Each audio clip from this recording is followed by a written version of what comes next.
নাহমাদুহু ওয়া নুসাল্লি আলা রাসূলিহিল কারীম। আমি আমার মহান মুর্শিদ, যুগের ইমাম, মহান সংস্কারক, মুহাম্মদী ইসলামের পুনর্জীবন দানকারী, আকাশের পূর্ণিমার চাঁদ, সুফি সম্রাট হযরত সৈয়দ মাহবুবে খোদা দেওয়ানবাগী রহমাতুল্লাহি আলাই দয়াল বাবাজানের নুরানি পরশময় কদম মুবারকে শতকোটি সালাম ও কদমবুসি রেখে আওলাদে রাসূল কুতুবুল আকতাব দুররে মাকনুন খাতুনে জান্নাত হযরত দয়াল মা রহমাতুল্লাহ আলাইহার নুরানি পরশময় কদম মুবারকে শতকোটি সালাম ও কদমবুসি রেখে মুহাম্মদী ইসলামের সম্মানিত ইমামগণ ও সাহেবজাদিদ্বয়ের নুরানি পরশময় কদম মোবারকে শতকোটি ভক্তিপূর্ণ সালাম রেখে আলোচনা শুরু করছি। শুরুতে উপস্থিত সম্মানিত আশেকে রাসূল ও মুক্তিকামী ভাইদেরকে আমার অন্তরের স্থল থেকে সালাম জানাই। আসসালামু আলাইকুম ওয়া রাহমাতুল্লাহি ওয়া বারাকাতুহু। হাসান শহীদ জহরেতে, হোসেন শহীদ কারবালায়, জয়নুল আবদিন বন্দি গরইলেন এজিদেরি জেলখানায়, এজিদেরি জেলখানায়। আজ 10ই মুহররম, পবিত্র আশুরা, রাসূল করিম সাল্লাল্লাহু আলাইহি ওয়াসাল্লামের পরিবার তথা আহলে বায়াতের করুণ দৃশ্য, করুণ চিত্রপট, কারবালার সেই দৃশ্য আশেকে রাসূল নবী প্রেমিকদের হৃদয়ে আজ ভেসে উঠেছে। সম্মানিত আশেকে রাসূল মুক্তিকামী ভাইয়েরা, কারবালার করুণ দৃশ্য এমন ছিল যে হযরত জয়নুল আবিদিন রাদিয়াল্লাহু তাআলা তিনি বলেন, যদি কোনো ব্যক্তি কারবালার দৃশ্য একবার দেখত তাহলে সে ব্যক্তি দুনিয়ার আনন্দ বলতে, হাসি বলতে এটা ভুলিয়ে যেতেন। সম্মানিত আশেকে রাসূল মুক্তিকামী ভাইয়েরা, হঠাৎ একদিন রাসূলুল্লাহ সাল্লাল্লাহু আলাইহি ওয়াসাল্লামকে পাওয়া যাচ্ছে না। আল্লাহর নবী মদিনার কোথাও তাকে পাওয়া যাচ্ছে না। সাহাবীরা পেরেশান হয়ে গেলেন, আল্লাহর নবীকে খুঁজতেছেন, পাওয়া যাচ্ছে না। সাহাবীগণ পরস্পর খুঁজতেছেন আল্লাহর নবীকে। মদিনার পাহাড়ের পাদদেশে গিয়ে দেখা গেল আল্লাহর নবী সেজদায়, ইয়া উম্মতি ইয়া উম্মতি, আমার উম্মতের হবে কি, আমার উম্মতের হবে কি বলে সেজদায় কান্দিতেছেন আল্লাহর নবী।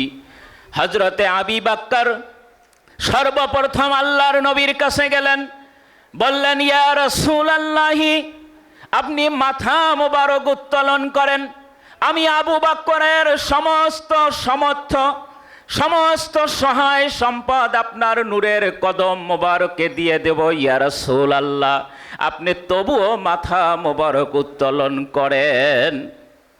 আল্লাহর নবী মাথা মোবারক উত্তোলন করছেন না। হযরতে ওমর আসলেন, বললেন, ইয়া রাসূলুল্লাহ, ওমরের শক্তি সামর্থ্য সহায় সম্পদ মুহাম্মদ ইসলামের জন্য দিয়ে দিবে। ইয়া রাসূলুল্লাহ, আপনি চিন্তা করবেন না, মাথা মোবারক উত্তোলন করেন। ইয়া রাসূলুল্লাহ, আল্লাহর নবী তখনও মাথা মোবারক ওঠান না। এরপরে তারা পরামর্শ করলেন, নিশ্চয় আল্লাহর নবী হযরতে আলীকে বেশি ভালোবাসেন, হযরতে আলীকে ডাকলে হয়তো আল্লাহর নবী সিজদা থেকে মাথা মোবারক উঠাতে পারেন। হযরতে আলীকে ডাকা হলো, তিনি আসলেন, আল্লাহর নবীর পাশে দাঁড়িয়ে গেলেন, বললেন, ইয়া রাসূলুল্লাহ, আপনার স্নেহের আলী, আপনার আদরের আলী, মহব্বতের আলী আপনার পাশে, ইয়া রাসূলুল্লাহ, আপনার পাশেই থাকবে। ইয়া রাসূলুল্লাহ, আপনি মাথা মোবারক ওঠান। আল্লাহর নবী কোনো কর্মেই মাথা মোবারক ওঠাচ্ছেন না। হযরতে আলী বললেন, বুঝতে পেরেছি আপনি বেশি ভালোবাসেন আপনার কন্যা ফাতেমাকে। ফাতেমাকে ডাকা হলো, কান্না করতে করতে মা ফাতেমা রাদিয়াল্লাহু তাআলা আনহা আসলেন, বললেন ইয়া রাসূলুল্লাহ, আপনার আদরের দুলালি আপনার পাশে, ইয়া রাসূলুল্লাহ আপনি মাথা মোবারক ওঠান। মাথা মোবারক ওঠাচ্ছেন না আল্লাহর নবী, এক পর্যায়ে বললেন ইয়া রাসূলুল্লাহ, নিশ্চয় আপনি উম্মতের মুক্তির জন্য, পাপী উম্মতের চিন্তার জন্য, যারা কিয়ামত পর্যন্ত আসবে তাদের জন্য আপনি এতটা চিন্তিত পেরেশান হয়ে গেছেন। ইয়া রাসূলুল্লাহ, আমি ফাতেমার দেবার মতোই কিছুই নাই। আমি আমার দুই সন্তানকে আপনার উম্মতের মুক্তির জন্য কুরবান করে দিলাম। ইয়া রাসূলুল্লাহ, আপনার উম্মতের মুক্তির জন্য যদি আমার দুই সন্তান কুরবানি দিলে আপনার উম্মত মুক্তি পায়, আমি ফাতেমা দিয়ে দিলাম। সুবহানাল্লাহ। আল্লাহর নবী মাথা মোবারক উঠালেন, বললেন ফাতেমা রে, তোমার দোয়া আল্লাহর দরবারে কবুল হয়ে গেছে। আমার কাছে গোপনে জিব্রাইল এসেছিল যখন আমি উম্মে সালামার ঘরে অবস্থান করেছিলাম। ফাতেমার এই কথাটা আমি কাউকে বলতে পারি নাই। এতটা হৃদয় বিদারক, এতটা হৃদয় বিদারক সংবাদ নিয়ে এসেছিল জিব্রাইল, আমি কাউকে বলতে পারি নাই। ফাতেমারে, তোমার দোয়া কবুল হয়ে গেছে। জিব্রাইল উম্মে সালামার ঘরে প্রবেশ করলেন, তখন আমার উরু মোবারকে হযরতে ইমাম হুসাইন বসা ছিল। জিব্রাইল বললেন ইয়া রাসূলুল্লাহ, আপনি উম্মে সালামার ঘরের দরজা বন্ধ করে দেন, যাতে বাহির থেকে কোনো লোক না আসতে পারে। রাসূলুল্লাহ তাই করলেন। বললেন ইয়া রাসূলুল্লাহ আতুহিব্বুহু, আপনি নিশ্চয় ইমাম হুসাইনকে আপনার জীবনের চেয়েও, প্রাণের চেয়েও অধিক বেশি ভালোবাসেন। আল্লাহর নবী বললেন জিব্রাইল, আমি আমার কলিজার চেয়েও আমার ইমাম হুসাইনকে আমি বেশি ভালোবাসি। সুবহানাল্লাহ। জিব্রাইল বললেন ইয়া রাসূলুল্লাহ ইন্না উম্মাতাকা সাতাকতুলুহু, আপনার উম্মতিরা ইমাম হুসাইনকে শহীদ করে দিবে। আল্লাহর নবীর চক্ষু মোবারক দিয়ে পানি ঝরতে লাগলো। বললেন জিব্রাইল, তারা মোমেন না অন্য কেউ। জিব্রাইল বললেন তারা হলো মুনাফিক। তারা কি? তারা হলেন মুনাফিক। ফাতেমা রাদিয়াল্লাহু তাআলা আনহার দোয়া কবুল হয়ে গেছে। আল্লাহর নবীর ওফাতের 36 বছর পরে কারবালার ময়দানে নেওয়ার চক্রান্ত শুরু হয়ে গেল। ইয়াজিদ চক্রান্ত শুরু করলো কুফা থেকে। শত শত চিঠি মদিনায় বিভিন্ন মাধ্যম দিয়ে প্রেরণ করা হলো হুসাইন রাদিয়াল্লাহু তাআলা আনহুর কাছে। শত শত চিঠি জমা হয়ে গেল। হযরতে ইমাম হুসাইন রাদিয়াল্লাহু তাআলা সিদ্ধান্ত নিলেন এবং প্রস্তুতি গ্রহণ করলেন। কুফার জমিনে কুফার মানুষেরা নাকি ইমাম হুসাইনকে দেখতে চায়। ইমাম হুসাইনের পদধূলি পাইলে নাকি কুফার জমিন ধন্য হয়ে যাবে। ইমাম হুসাইন তিনি প্রস্তুতি নিলেন। 72 জন সফর সঙ্গী পরিবার পরিজনদেরকে নিয়ে কুফার জমিনে রওনা দিলেন।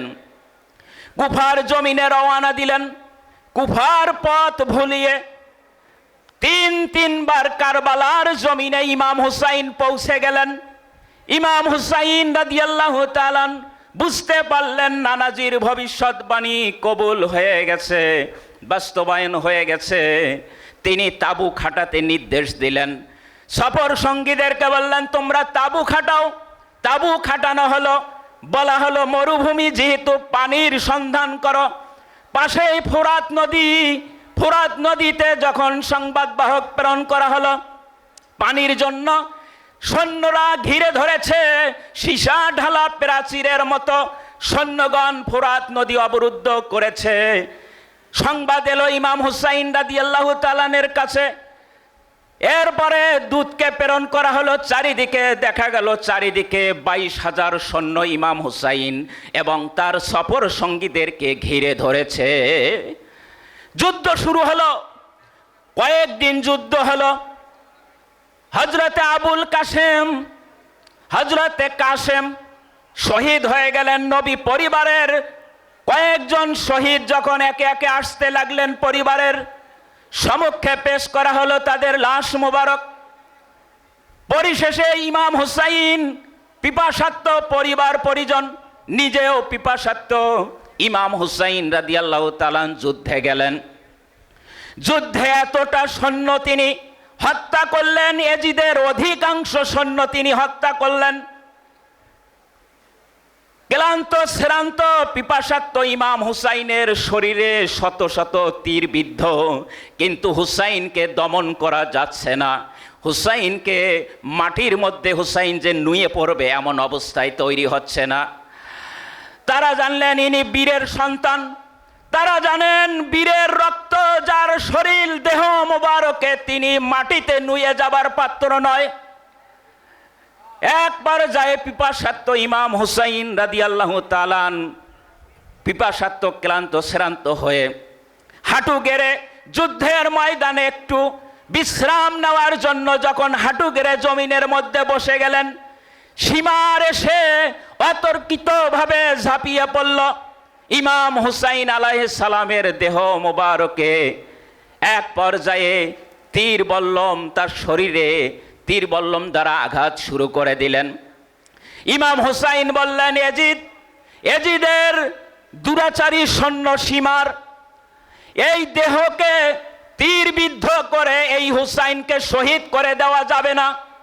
যত তীর বিদ্ধ হোক না কেন এই ইমাম হুসাইনকে তীর দ্বারা শহীদ করা যাবে না।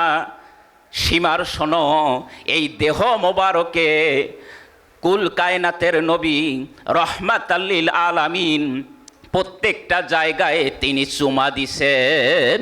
সুবহানাল্লাহ। আল্লাহর নবী এই দেহ মোবারকের এমন জায়গা নাই যে জায়গায় আল্লাহর নবী চুমা দেয় নাই। সীমার তীর দ্বারা হুসাইনকে হত্যা করা যাবে না, শহীদ করা যাবে না। আল্লাহর নবী দেহ মোবারকে ইমাম হুসাইনের চুমা দিছেন।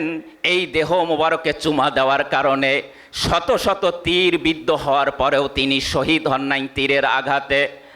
হাদিস শরীফে এসেছে এই রহস্য, তিরমিজি শরীফের হাদিসে এসেছে। হযরতে ইমাম হাসান ইমাম হুসাইন রাদিয়াল্লাহু তাআলা কেমন ছিলেন? বর্ণনাকারী বলতেছেন, আশবাহু আল হাসানু আশবাহু বিরাসূলুল্লাহি সাল্লাল্লাহু আলাইহি ওয়াসাল্লাম। হযরতে ইমাম হাসান দেখতে রাসূল সাল্লাল্লাহু আলাইহি সাল্লামের মতো ছিল। মাবাইনা সদরি ইলা রাসিহি, এই কণ্ঠনালী থেকে মাথা মোবারক পর্যন্ত। আর ইমাম হুসাইন রাদিয়াল্লাহু তাআলা ছিলেন মাকানা আসফালি মিন জালিক, এই কণ্ঠনালীর নিচ থেকে যা আছে যেমন দেখতে আল্লাহর নবীর তেমন ছিলেন ইমাম হুসাইন রাদিয়াল্লাহু তাআলা। যার কারণে সীমার তুমি চাইলেই আমার যে কোনো স্থানে তীর বিদ্ধ করে অস্ত্র দ্বারা আমাকে শহীদ করতে পারবে না। যদি শহীদ করতে চাও, আমি জানি আমার নানার সেই বিষয়, আমার নানার ভবিষ্যৎবাণী বাস্তবায়ন হয়ে গেছে। এই কণ্ঠনালীতে আমার নানাজি জীবনেও একবার চুমা দেয় নাই। এই দুই ভাইয়ের এই দৃশ্য, দুই ভাইয়ের এই আকৃতি সুরত, আমরা রাসূলুল্লাহর সুরত নিয়েছি, তার বর্ডার হলো এই কণ্ঠনালী। তুমি যদি শহীদ করতে চাও, তোমাকে সুযোগ করে দিলাম আমার নানার উম্মতের মুক্তির জন্য, এই কণ্ঠনালী দিয়েই তুমি শহীদ করতে পারবে। সম্মানিত ভাইরা, এই ভেদ রহস্য যদি ইমাম হুসাইন রাদিয়াল্লাহু তাআলা না বলতেন, না জানাতেন, কিয়ামত পর্যন্ত ইমাম হুসাইন রাদিয়াল্লাহু তাআলা আনহুকে শহীদ করা যাইত না। বারবার জমিন থেকে তিনি দাঁড়িয়ে যাইতেন এবং এজিদের সৈন্যর সাথে আরো সৈন্য যোগ হলে সেই সৈন্যকেও তিনি নিপাত করার ক্ষমতা রাখতেন। যার শরীরে বীরের রক্ত, যে বীর খাইবারের যুদ্ধে যিনি 80 মণ লোহার কপাট হাতে নিয়ে যুদ্ধ করেছিলেন, সেই বীরের রক্ত ইমাম হুসাইন হাসান রাদিয়াল্লাহু তাআলা আনহুমার দেহ মোবারকে প্রবাহিত হয়েছে। সম্মানিত আশিকে রাসূল মুক্তিকামী ভাইয়েরা, আমি আমার আলোচনা এখানেই শেষ করলাম।